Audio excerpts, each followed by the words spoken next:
નમસ્કાર શ્રોતા મિત્રો, આપ સૌનું સ્વાગત છે મારી YouTube channel awesome audio books નીત FM પર। આજે હું આપના માટે લઈને આવ્યો છું આંતરરાષ્ટ્રીય બેસ્ટ સેલર પુસ્તક આકર્ષણનો સિદ્ધાંતની audio book.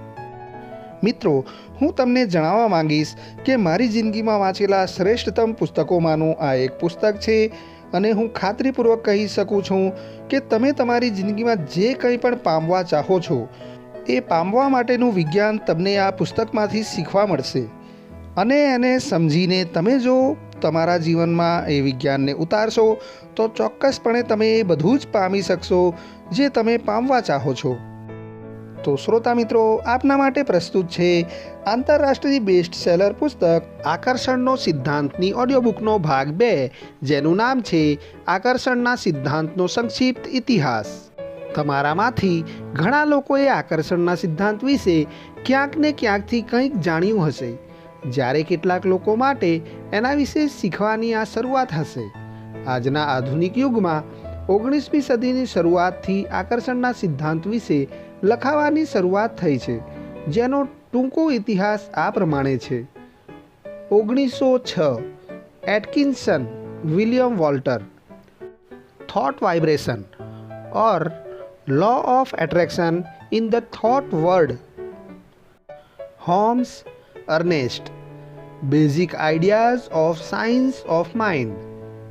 1949 Holliwell, doctor Raymond, working with the law. 90ના દાયકાની શરૂઆતમાં આકર્ષણના સિદ્ધાંતની માહિતી અને જ્ઞાન જેરી અને એસ્થર હિકના પ્રકાશનો દ્વારા બહોળા પ્રમાણમાં ઉપલબ્ધ થયું। એમના આજના સાહિત્ય માટે એમની વેબસાઇટ www.abrahamhicks.com ની મુલાકાત લો। મને જે કંઈ મળ્યું છે તે એમના શિક્ષણથી જ મળ્યું છે। ઈસવીસન 2000થી આકર્ષણના સિદ્ધાંત વિશે ઘણા લેખો તથા પુસ્તકો લખાયા છે અને વિશાળ જનસમુદાય સુધી એની અસર પહોંચી છે। આકર્ષણના સિદ્ધાંતના સંદેશની વ્યાપક અસર જોતા લાગે છે કે આવનારા દિવસોમાં આ વિષય ઉપર લખનાર ઘણા લેખકોનો ઉદય થશે।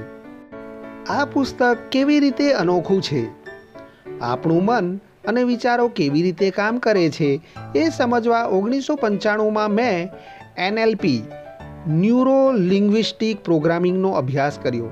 એનાથી મને ખ્યાલ આવ્યો કે લોકો કેવી રીતે શીખતા હોય છે। આ પુસ્તક વાંચતી વખતે તમને લાગશે કે તમારી અને બીજા લોકોની પુસ્તક વાંચવાની પદ્ધતિ સાથે આ પુસ્તક બરાબર બંધ બેસે છે। આ પુસ્તક કોઈ ટ્રેનિંગ મેન્યુઅલની જેમ લખાયું છે। આકર્ષણનો સિદ્ધાંત સાથે તમે કાયમ જોડાયેલા રહો એ માટે દરેક વિભાગના અંતમાં તમારા ઉપયોગ માટે ટૂલ્સ, એક્સરસાઇઝ અને સ્ક્રિપ્ટ આપવામાં આવ્યા છે। આકર્ષણના સિદ્ધાંતની થિયરીને વિગતવાર સમજાવતા ઘણા પુસ્તકો મેં વાંચ્યા છે, પણ મને જે પ્રશ્ન મૂંઝવતો હતો કે આ બધું મારે કેવી રીતે કરવું નો જવાબ મને ક્યાંય ન મળ્યો। શીખવવાની વિવિધ શૈલી અને NLPના મારા જ્ઞાનનો ઉપયોગ કરીને મેં આકર્ષણનો સિદ્ધાંત શીખવા ઈચ્છતા લોકો માટે સરળતાથી ઉપયોગમાં લઈ શકાય તેવું આ પુસ્તક લખ્યું છે। આ પુસ્તકમાંના ટૂલ્સ અને એક્સરસાઇઝનો ઉપયોગ કરીને તમે ઝડપથી શીખી શકશો અને તમારી જિંદગીમાં આકર્ષણના સિદ્ધાંતનો અમલ શરૂ કરી શકશો। મને જે સૌથી વધારે અને સંતોષકારક પ્રતિભાવ મળે છે તે એ છે કે આ પુસ્તક વાંચવામાં ખૂબ જ સરળ છે અને એમાંની એક્સરસાઇઝ સહેલાઈથી અમલમાં મૂકી શકાય તેવી છે। આ પુસ્તક વિવિધ ધાર્મિક અને આધ્યાત્મિક સમુદાયો દ્વારા આવકારવામાં આવ્યું છે। ઉપરાંત એ ઘણા વેપારી જૂથો, નેટવર્ક માર્કેટિંગ કંપનીઓ, સંપત્તિવાનો, આર્થિક સલાહકારો અને અન્ય વ્યાવસાયિક સંસ્થાઓ માટે જરૂરી વાંચન બની ચૂક્યું છે। ટૂંકમાં આ પુસ્તક બહોળા જનસમુદાયને અસર કરે છે। તમે આકર્ષણનો સિદ્ધાંતનો અનુભવ કરી જ રહ્યા છો। શું તમે નોંધ કરી છે કે ઘણીવાર તમારે જે જરૂરી હોય તે તરત થઈ જાય છે, અથવા એકાદ ફોન કરવાથી કામ પતી જાય છે, અથવા જેના વિશે વિચારતા હો તેનો જ રસ્તામાં ભેટો થઈ ગયો હોય, યોગ્ય સમયે યોગ્ય જગ્યાએ હોવાના કારણે કે નસીબ જોગે તમને કદાચ યોગ્ય જીવનસાથી કે યોગ્ય ગ્રાહક પણ મળી ગયો હોય। આ બધા અનુભવો તમારી જિંદગીમાં આકર્ષણના સિદ્ધાંતના પુરાવા છે શું તમે એવા લોકો વિશે સાંભળ્યું છે કે જેઓના સંબંધો ફરી ફરીને બગડ્યા જ કરતા હોય અને હંમેશા ફરિયાદ કરતા હોય કે એમની સાથે જ કેમ એવું બન્યા કરે છે? આકર્ષણનો સિદ્ધાંત એમના માટે પણ કામ કરી રહ્યો હોય છે.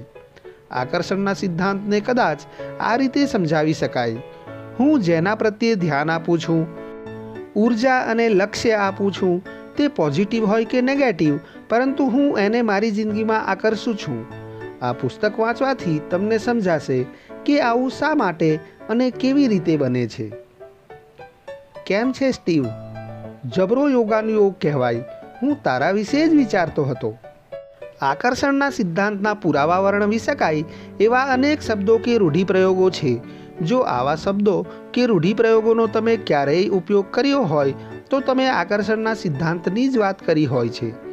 આ રહ્યા એમાંના કેટલાક: ગણતરી બહાર, આકસ્મિક રીતે, યોગાનો યોગ, નસીબ જોગે, કર્મ, થાળે પડી ગયું, કાગનું બેસવું અને દાળનું પડવું, કિસ્મત, થવા જોગ. આ પુસ્તકમાં તમે શીખશો કે આવા અનુભવો સાથી થાય છે. મહત્વની વાત તો એ છે કે આકર્ષણના સિદ્ધાંતનો ઇરાદાપૂર્વક ઉપયોગ કઈ રીતે થઈ શકે તે તમે જાણશો. તમારે જે કરવાની જરૂર છે, જાણવાની જરૂર છે કે જે જોઈએ છે તેને આકર્ષી શકવા તમે સમર્થ બનશો. આ રીતે તમારે જે નથી જોઈતું તે ઓછું અને જે જોઈએ છે તે વધુ મેળવી શકશો. પરિણામ સ્વરૂપે તમારી પાસે તમારા માટે આદર્શ ગ્રાહક હશે, આદર્શ નોકરી ધંધો હશે, આદર્શ સંબંધો, આદર્શ રજાઓ અને આદર્શ સ્વાસ્થ્ય હશે. તમારી જિંદગીમાં વધુ ધન હશે અને જે જોઈએ તે બધું જ હશે. ખરેખર.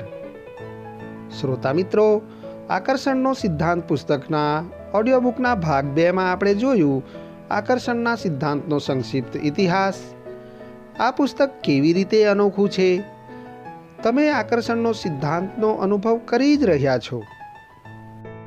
તો આ પુસ્તક વિશે અંતમાં એટલું જ કહીશ કે જો તમને આ પુસ્તક બજારમાં નથી મળી રહ્યું અથવા તમારી પાસે પુસ્તક વાંચવા માટેનો સમય નથી, તો મારી આ ઓડિયોબુક દ્વારા તમે આ પુસ્તકનો પૂરેપૂરો લાહવો માણી શકો છો, આ પુસ્તકનો લાભ મેળવી શકો છો.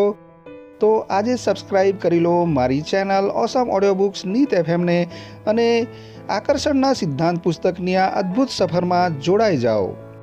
મિત્રો, આ હતો આકર્ષણના સિદ્ધાંતનો સંક્ષિપ્ત ઇતિહાસ અને આ સાથે જ હું પુસ્તકની ઓડિયોબુકનો ભાગ 2 અત્રે પૂર્ણ કરું છું. જલ્દીથી મળીશું આકર્ષણનો સિદ્ધાંત પુસ્તકની ઓડિયોબુકના ભાગ 3 સાથે. શ્રોતા મિત્રો, તમે જો તમારા જીવનમાં પરિવર્તન લાવવા માંગતા હોય, સફળતા પ્રાપ્ત કરવા માંગતા હોય તો આજે જ મારી આ ચેનલને સબસ્ક્રાઈબ કરી લો, જેમાં આપને અનેકવિધ વિશ્વ પ્રસિદ્ધ પુસ્તકોની ઓડિયોબુક સાંભળવા મળી જશે. તો શ્રોતા મિત્રો, આપના સારા સ્વાસ્થ્યની કામના સહ અત્રે હું મારી વાણીને વિરામ આપું છું. ફરી મળીએ ત્યાં સુધી સ્વસ્થ રહો, મસ્ત રહો. જય ભારત, જય હિન્દ, અસ્તુ.